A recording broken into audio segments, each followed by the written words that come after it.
ki koma cikin mota kada sanyi ya kama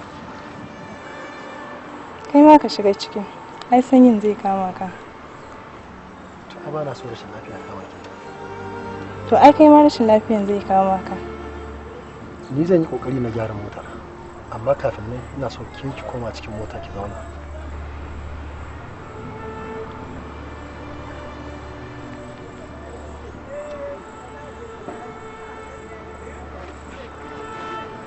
ya kika guda min ido haka da ka ɓata rai ka dake idanuwanka suka canza sai suka aiko min da wani sako ɓoyayye a cikin zuciyata.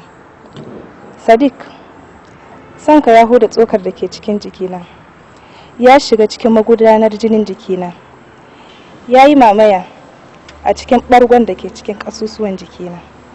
Maryam, shiga mota na ce. Is that an order or a request? It is an order. To shi kenan, na ji zan shiga, amma kai ma ka yi maza ka gyara motar nan ka shigo. It is an order. Naji, ke dai shiga ciki.